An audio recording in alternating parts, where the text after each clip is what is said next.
വർദ്ധമാന മഹാവീരനാണ് ജൈനമത ആശയങ്ങളെല്ലാം ക്രോഡീകരിച്ചുകൊണ്ട് എന്ത് ചെയ്യുന്നത്, അതിനെ ഒരു മതമായിട്ട് വെള്ള വസ്ത്രം കൊണ്ട് അല്ലെങ്കിൽ തുണി കൊണ്ട് എന്ത് ചെയ്യും, അങ്ങ് മൂക്കും വായും അങ്ങ് എന്ത് ചെയ്യും, കെട്ടി അങ്ങ് വെക്കും. ഇനി ഈ 5 വ്രതങ്ങൾ പഠിക്കാൻ വേണ്ടി ഞാൻ ഒരു ചെറിയൊരു കോഡ് ഞാൻ പറഞ്ഞുതരാം. ബീനെ കൊന്നു, ഒന്നിനെയും കൊല്ലരുത്. എന്തിനു കൊന്നു? സ്വത്ത് മോഷ്ടിക്കാൻ വേണ്ടി കൊന്നു. സ്വത്ത് കൈവശം വെക്കാതിരിക്കുക, മോഷ്ടിക്കാൻ വേണ്ടി മോഷ്ടിക്കാതിരിക്കുക.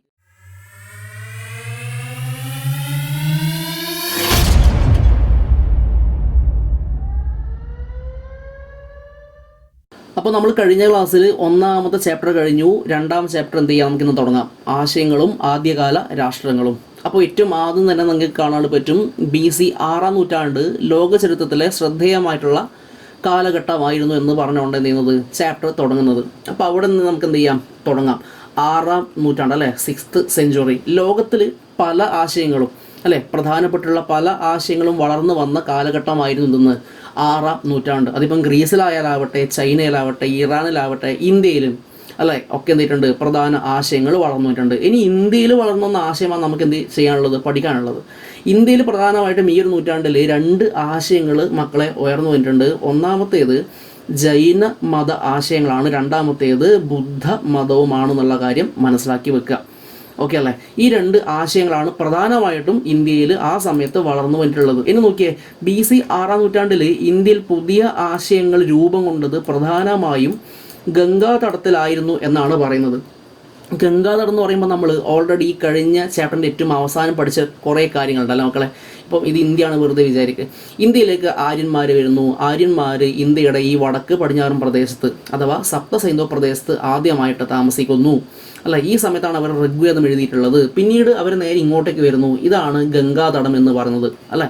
ഈ ഗംഗാതടത്തിൽ വന്നതിന് ശേഷമാണ് അവർ പിന്നീട് പിൽക്കാല വേദങ്ങളായിട്ടുള്ള യജുർ, സാമ, അഥർവ വേദങ്ങളൊക്കെ എഴുതിയിട്ടുള്ളത് എന്നൊക്കെ നമ്മൾ എന്തിട്ടുണ്ട്, പഠിച്ചിട്ടുണ്ട് അല്ലേ. അപ്പോൾ നോക്കിയേ, ഇത്തരത്തിലുള്ള ആശയങ്ങളെല്ലാം ഉയർന്നു വരുന്നത് ഈ ഒരു പ്രദേശത്താണ്, അതായത് ഈ ഒരു ഗംഗാതടത്തിലാണ് എന്നാണ് പറഞ്ഞു വെക്കുന്നത്. ഇനി നവീന ആശയങ്ങളുടെ വളർച്ചയിൽ ഗംഗാതടത്തിലെ ഭൗതിക സാഹചര്യങ്ങൾ പ്രധാനമായിട്ടുള്ള പങ്ക് വഹിച്ചിട്ടുണ്ട്. ഇനി എന്തൊക്കെയാണ് ആ ഭൗതിക സാഹചര്യങ്ങൾ? ഒന്നാമതായിട്ട് ഇരുമ്പ് ഉപകരണങ്ങളുടെ വ്യാപകമായിട്ടുള്ള ഉപയോഗം, രണ്ടാമത്തേത് കാർഷിക ഉൽപാദന വർധനവ്, മൂന്നാമത്തേത് കച്ചവടം, നഗരങ്ങൾ എന്നിവയുടെ വളർച്ച. ഓക്കെ അല്ലേ. ഇത് ഇമ്പോർട്ടൻ്റ് ആണ് മക്കളെ, പഠിച്ച് വെക്കണം. ഞാൻ അത് ഒന്നുകൂടി എക്സ്പ്ലെയിൻ ചെയ്യുന്നില്ല, അതെന്ത് ചെയ്യുക, പഠിച്ച് വെക്കുക.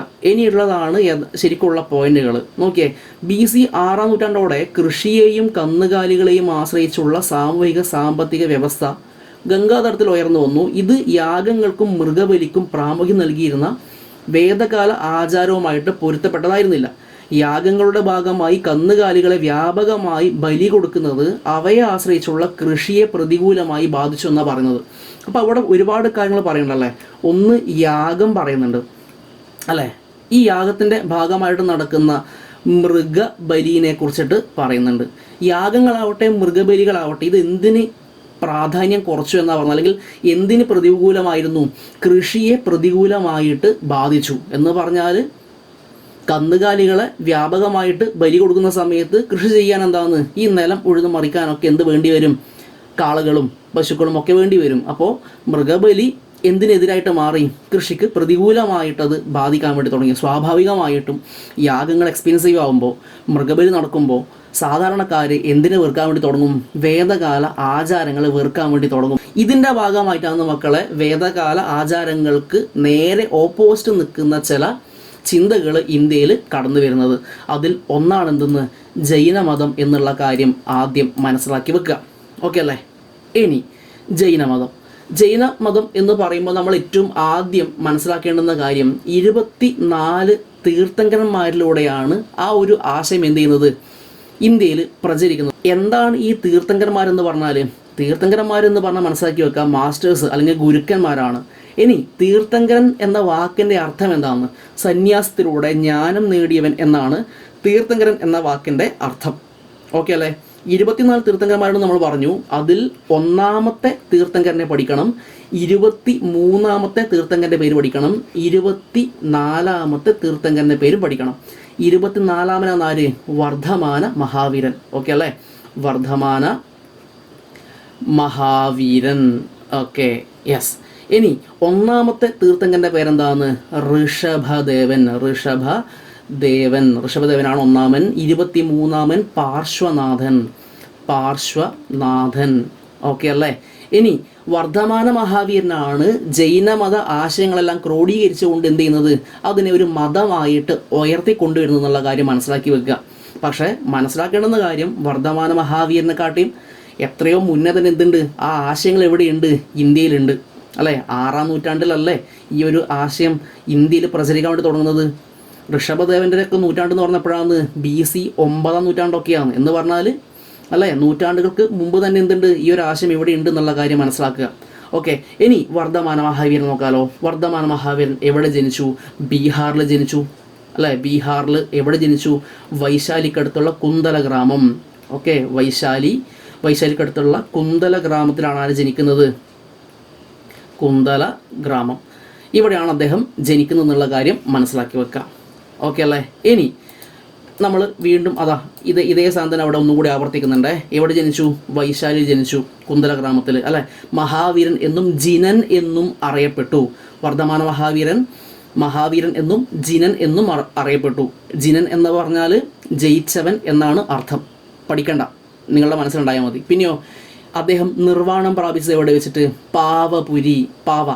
പാട്ന, ഇന്നത്തെ പാട്ന അല്ലേ? പാവയിൽ വെച്ചിട്ട് അല്ലെങ്കിൽ പാവപുരിയിൽ വെച്ച് എന്ത് ചെയ്തു? അദ്ദേഹം നിർവ്വാണം പ്രാപിച്ചു. നിർവ്വാണം പ്രാപിക്കുക എന്ന് പറഞ്ഞാൽ എന്താണ്? മരണപ്പെട്ടു എന്ന അർത്ഥത്തിൽ, അതായത് മോക്ഷത്തിലേക്ക് എത്തിയെന്നാണ് അതുകൊണ്ട് അർത്ഥമാക്കുന്നത്. മനസ്സിലായില്ലേ? അത്. ഇനി ജൈനമത ആശയങ്ങൾ എന്തൊക്കെയാണ്? നിർബന്ധമായിട്ടും എന്ത് ചെയ്യണം? പഠിക്കണം. 3 കാര്യങ്ങൾ അവിടെ നമുക്ക് കാണാൻ വേണ്ടി പറ്റും. ഒന്നാമതായിട്ട്, ലോകത്തിലെ എല്ലാ വസ്തുക്കൾക്കും എന്തുണ്ട്? ജീവനുണ്ട് എന്നാണ് അവർ വിശ്വസിക്കുന്നത്. ഏറെക്കുറെ എന്താണ്, അതിൽ കുറച്ചൊരു കാര്യങ്ങളൊക്കെ ഉണ്ട് അല്ലേ? ഇപ്പം ചെടികൾക്കായാലൊക്കെ എന്തുണ്ട്? ജീവനൊക്കെ ഉണ്ട് എന്നുള്ളത് നമുക്കറിയാം. അപ്പോൾ ലോകത്തിലെ എല്ലാ വസ്തുക്കൾക്കും എന്തുണ്ട്? ജീവനുണ്ട്. നിങ്ങൾ ഈ ജൈനമത വിശ്വാസികളെ കണ്ടിട്ടുണ്ടോ? ഈ വെള്ള വസ്ത്രം ധരിക്കുന്ന ആൾക്കാരുണ്ടാവും. നമ്മൾ ഏറ്റവും ലാസ്റ്റ് പറയുന്നത്, അതായത് ജൈനമതം പിന്നീട് 2ആയിട്ട് പിരിയുന്നുണ്ട്, ദിഗംബരന്മാരെന്നും ശ്വേതംബരന്മാരെന്നും. അതിൽ ഈ ശ്വേതംബരന്മാർ, വെള്ള വസ്ത്രം ധരിക്കുന്ന ആൾക്കാർ എന്താണ്, അവർ ഈ മുഖത്ത് വെള്ള വസ്ത്രം കൊണ്ട് അല്ലെങ്കിൽ തുണി കൊണ്ട് എന്ത് ചെയ്യും? അങ്ങ് മൂക്കും വായും അങ്ങ് എന്ത് ചെയ്യും? കെട്ടി അങ്ങ് വെക്കും. നമ്മൾ ഈ കൊറോണ കാലത്ത് നമ്മൾ മാസ്കെല്ലാം ഇട്ടതുപോലെ. എന്തിനാന്ന് വെച്ചിട്ടുണ്ടെങ്കിൽ നമ്മുടെ ഈ അന്തരീക്ഷത്തിലുള്ള ചെറിയ നമ്മൾക്ക് നഗ്ന നേത്രങ്ങൾ കൊണ്ട് കാണാൻ വേണ്ടി പറ്റാത്ത സൂക്ഷ്മജീവികൾ ഉണ്ടാവുമല്ലോ. അപ്പം അങ്ങനെയുള്ള ജീവികൾ പോലും ശരീരത്തിലേക്ക് പ്രവേശിച്ചിട്ട് അത് അവിടെ കിടന്നിട്ട് ചാവാൻ വേണ്ടി പാടില്ല. ഈ ഒരു ഉദ്ദേശമാണ് അതിനുള്ളത്. മനസ്സിലായില്ലേ? അപ്പോൾ എല്ലാ വസ്തുക്കളും ജീവനുണ്ടെന്ന് ആര് വിശ്വസിച്ചു? ജൈനമത വിശ്വാസികൾ വിശ്വസിക്കുന്നു. ജീവനുള്ള ഒന്നിനെയും എന്ത് ചെയ്യാൻ വേണ്ടി പാടില്ല? ഉപദ്രവിക്കാൻ വേണ്ടി പാടില്ല. പിന്നെയോ ജന്മവും പുനർജന്മവും നിശ്ചയിക്കപ്പെടുന്നത് കർമ്മത്തിൻ്റെ അടിസ്ഥാനത്തിലാണ്. ഓക്കെ, കർമ്മം. ഈ കർമ്മത്തിൻ്റെ അടിസ്ഥാനത്തിൽ എന്ത് ചെയ്യുക? ജന്മവും പുനർജന്മവും എന്ത് ചെയ്യുന്നത്? നിശ്ചയിക്കപ്പെടുന്നത്. നല്ല കർമ്മമാണ് ചെയ്യുന്നതെങ്കിൽ നല്ല ജന്മം ഉണ്ടാവും അല്ലേ?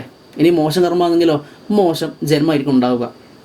ഓക്കെ, അതാണ് ആ ഒരു കാര്യത്തിൽ പറയുന്നത്. പിന്നെയോ വേദങ്ങളുടെ ആധികാരികതയെ തള്ളിപ്പറഞ്ഞ മഹാവീരൻ മോക്ഷപ്രാപ്തിക്കായിട്ട് 3 തത്വങ്ങൾ മുന്നോട്ടേക്ക് വെച്ചു. ഓക്കെ, വേദ സംസ്കാരത്തിന് എതിരാണ് ഇദ്ദേഹം എന്നുള്ള കാര്യം നമുക്ക് അവിടെ കാണാൻ വേണ്ടി പറ്റും. ഓക്കെ, അപ്പോൾ അതുകൊണ്ട് തന്നെ മോക്ഷപ്രാപ്തി കിട്ടണമെങ്കിൽ അല്ലേ, മോക്ഷം ലഭിക്കണമെങ്കിൽ എന്ത് വേണം? 3 തത്വങ്ങൾ എന്ത് ചെയ്യണം? ജീവിതത്തിൽ അനുഷ്ഠിക്കണം. ഈ 3 തത്വങ്ങളാണ് മക്കളെ അറിയപ്പെടുന്നത് ത്രിരത്നങ്ങൾ. എന്താണ്? ത്രിരത്ന അല്ലെങ്കിൽ ത്രിരത്നം എന്നാണ് ആ ഒരു 3 തത്വങ്ങൾ അറിയപ്പെടുന്നത്. ഇനി എന്തൊക്കെയാണ് ആ 3 തത്വങ്ങൾ? ഒന്നാമതായിട്ട് ശരിയായ വിശ്വാസം. ഓക്കെ, അടുത്തത് ശരിയായ അറിവ്. ഓക്കെ, മൂന്നാമത്തേത് ശരിയായ പ്രവൃത്തി. ഇതാണ് ത്രിരത്നങ്ങൾ എന്ന പേരിൽ അറിയപ്പെടുന്നത്. ഈ 3 തത്വങ്ങൾ ജീവിതത്തിൽ നമ്മൾ കൊണ്ടുവരികയാണെങ്കിൽ നമുക്ക് എന്ത് ലഭിക്കും? മോക്ഷം ലഭിക്കും എന്നാണ് ജൈനമതം പറയുന്നത്. ഓക്കെ അല്ലേ? ഇനി ഇങ്ങനെയുള്ള ആശയങ്ങളെല്ലാം തന്നെ ഏത് ഭാഷയിലാണ് വർദ്ധമാന മഹാവീരൻ പ്രചരിപ്പിച്ചത്? അക്കാലത്തെ സാധാരണക്കാരൻ്റെ ഭാഷ എന്ന് പറയുന്നത് പ്രാകൃത് ഭാഷയായിരുന്നു. ഓക്കെ, പ്രാകൃത്, പാലി നിങ്ങൾ കേട്ടിട്ടുണ്ടാവും അല്ലേ? ഇതൊക്കെ ഭാഷയാണ്. അപ്പോൾ ഇങ്ങനെയുള്ള ആശയങ്ങളെല്ലാം അദ്ദേഹം പ്രചരിപ്പിച്ചത് ഏത് ഭാഷയിലാണ്? പ്രാകൃത് ഭാഷയിലാണെന്നുള്ള കാര്യം മനസ്സിലാക്കി വെക്കുക. ഓക്കെ അല്ലേ? അപ്പോൾ ഇവിടെ ത്രിരത്നങ്ങൾ പറഞ്ഞു, ഇവിടെ പ്രാകൃത ഭാഷ പറഞ്ഞു അല്ലേ? ഇനി എന്താ പറഞ്ഞത് നോക്ക്. ജൈനമത വിശ്വാസപ്രകാരം സന്യാസിനിമാരും സന്യാസികളും 5 വ്രതങ്ങൾ എന്ത് ചെയ്യണം? അനുഷ്ഠിക്കണം അല്ലേ? എന്തൊക്കെയാണ് ആ 5 വ്രതങ്ങൾ? അല്ലെ, നിർബന്ധമായിട്ടും ജൈനമത വിശ്വാസികൾ അനുഷ്ഠിക്കേണ്ടുന്ന അല്ലെങ്കിൽ സന്യാസിമാർ അനുഷ്ഠിക്കേണ്ടുന്ന 5 വ്രതങ്ങൾ എന്തൊക്കെ, ഇതും എന്ത് ചെയ്യണം, നിർബന്ധമായിട്ട് നിങ്ങൾ പഠിച്ച് വെക്കണം. ഓക്കെ അല്ലേ. ഒന്നാമത്തെ വ്രതം നോക്കാം. ഒന്നിനെയും എന്ത് ചെയ്യാൻ വേണ്ടി പാടില്ല, കൊല്ലാൻ വേണ്ടി പാടില്ല, അല്ലേ, കൊല്ലരുത്. ഒന്നാമത്തെ വ്രതം, അനുഷ്ഠിക്കേണ്ടത് ഒന്നാമത്തെ വ്രതം. രണ്ടാമത്തേത് മോഷ്ടിക്കാൻ വേണ്ടി പാടില്ല. ഓക്കെ അല്ലേ, മോഷ്ടിക്കരുത്. മൂന്നാമത്തേത് കള്ളം പറയാൻ വേണ്ടി പാടില്ല. നാലാമത്തേത് സ്വത്ത് സമ്പാദിക്കാൻ വേണ്ടി പാടില്ല. അഞ്ചാമത്തേത് ബ്രഹ്മചര്യം അനുഷ്ഠിക്കണം. ഓക്കെ അല്ലേ, ബ്രഹ്മചര്യം അനുഷ്ഠിക്കണം. ഇതാണ് 5 വ്രതങ്ങൾ. ഓക്കെ അല്ലേ. ത്രിരത്നങ്ങൾ ഓർമ്മയില്ലേ, വിശ്വാസം, അറിവ്, പ്രവൃത്തി. ഓക്കെ, ഇനി ഈ 5 വ്രതങ്ങൾ പഠിക്കാൻ വേണ്ടി ഞാൻ ഒരു ചെറിയൊരു കോഡ് ഞാൻ പറഞ്ഞുതരാം. വെറുതെ നിങ്ങളുടെ മനസ്സിലൊന്ന് സങ്കല്പിക്കുക, കണ്ണടച്ചൊന്ന് സങ്കല്പിക്കുക. അപ്പോൾ എ എന്ന് പറയുന്ന ആള് ബി എന്ന് പറയുന്ന ആളിനെ കൊന്നു എന്ന് വിചാരിക്കുക. എന്തിനു വേണ്ടിയിട്ടാണ് കൊന്നത്? സ്വത്ത് അടിച്ചു മാറ്റാൻ വേണ്ടിയിട്ടാണ് എ ബീനെ കൊന്നത്. സ്വത്ത് മോഷ്ടിക്കാൻ വേണ്ടിയിട്ട്. പോലീസുകാർ വന്നു, എനെ ചോദ്യം ചെയ്തു. അയാൾ ഒരുപാട് കള്ളം പറഞ്ഞു. അവസാനം പിടിച്ചുകാണാൻ പറ്റിയില്ല. പോലീസ് എന്നെങ്ങനെയല്ലോ രക്ഷപ്പെട്ടിട്ട് അയാൾ നേരെ എങ്ങോട്ടേക്കോ അങ്ങ് ഓടിപ്പോയി. അദ്ദേഹം പിന്നീട് സന്യാസിയായിട്ട് മാറിയെന്ന് പറയപ്പെടുന്നു. എങ്ങനെ? ബ്രഹ്മചര്യം അനുഷ്ഠിച്ചുകൊണ്ട് അദ്ദേഹം ഒരു സന്യാസിയായിട്ട് മാറി. ഓക്കെ അല്ലേ. അപ്പോൾ എ ബീനെ കൊന്നു, ഒന്നിനെയും കൊല്ലരുത്. എന്തിനു കൊന്നു? സ്വത്ത് മോഷ്ടിക്കാൻ വേണ്ടി കൊന്നു. സ്വത്ത് കൈവശം വെക്കാതിരിക്കുക, മോഷ്ടിക്കാൻ വേണ്ടി മോഷ്ടിക്കാതിരിക്കുക. പോലീസ് വന്നപ്പോൾ എന്ത് പറഞ്ഞു? കള്ളം പറഞ്ഞു. കള്ളം പറയാതിരിക്കുക. ശേഷം മാനസാന്തരം വന്ന് അദ്ദേഹം എങ്ങോട്ടേക്ക് പോയി? എങ്ങോട്ടേക്ക് പോയി എന്നിട്ട് എന്ത് ചെയ്തു? ബ്രഹ്മചര്യം അനുഷ്ഠിച്ചുകൊണ്ട് അദ്ദേഹം സന്യാസിയായിട്ട് മാറി. അപ്പോൾ ഇതാണിതെന്ന് 5 വ്രതങ്ങൾ. ക്ലിയർ അല്ലേ? അതങ്ങനെ തന്നെ എന്ത് ചെയ്യുക, പഠിച്ചു വെക്കുക. ഇനി എന്താ പറഞ്ഞത്? പിൽക്കാലത്ത് ജൈന മതത്തിൽ ശ്വേതംബരന്മാർ, ദിഗംബരന്മാർ എന്നിങ്ങനെ 2 വിഭാഗങ്ങൾ ഉയർന്നു വന്നു. ശരിക്കും ശ്രദ്ധിക്കണേ. ശ്വേതംബരന്മാരെന്നും ദിഗംബരന്മാരെന്നും എന്ത് ചെയ്തു? പിന്നീട് ജൈനമതം 2ആയിട്ട് സ്പ്ലിറ്റായി. എന്താണ് ഈ ശ്വേതംബരന്മാരെന്ന് പറഞ്ഞാൽ? ശ്വേതം എന്ന് പറഞ്ഞാൽ വെള്ള എന്നർത്ഥം. ശ്വേതംബരന്മാരെന്ന് പറഞ്ഞാൽ വെള്ള വസ്ത്രം ധരിക്കുന്ന ആൾക്കാരെന്നർത്ഥം. ദിഗംബരന്മാരെന്ന് പറഞ്ഞാൽ ആകാശത്തിനെ വസ്ത്രമായിട്ട് ധരിക്കുന്നവൻ എന്നാണ് അർത്ഥം. ആകാശം എന്ന് പറഞ്ഞാൽ നമ്മൾ മുകളിൽ നോക്കുമ്പോഴുള്ള ആകാശമല്ല, നമ്മളുടെ മുമ്പിലുള്ള എല്ലാം, അല്ലേ, ഈ ഒരു ഒന്നുമില്ലാത്ത അവസ്ഥയ്ക്ക് എന്താണ്? ആകാശം എന്നാണ് നമ്മൾ പറയാം.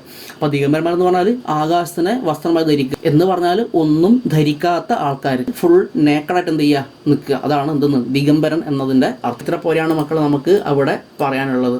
ഓക്കെ അല്ലേ. ഇനിയുള്ള എന്താണെന്ന് ബുദ്ധ മതമാണ്. നമുക്ക് എന്ത് ചെയ്യാം, അത് അടുത്ത ക്ലാസ്സിൽ അത് പറയാം. ക്ലാസ് ഉപകാരപ്പെട്ടു തോന്നുകയാണെങ്കിൽ ഒന്നത് നിങ്ങളുടെ സുഹൃത്തുക്കൾ കൂടി എന്ത് ചെയ്യുക, ഷെയർ ചെയ്ത് കൊടുക്കുക. അതേപോലെ തന്നെ ചാനൽ സബ്സ്ക്രൈബ് ചെയ്യുന്ന കാര്യം എന്ത് ചെയ്യുക, ഒന്ന് പരിഗണിക്കുക.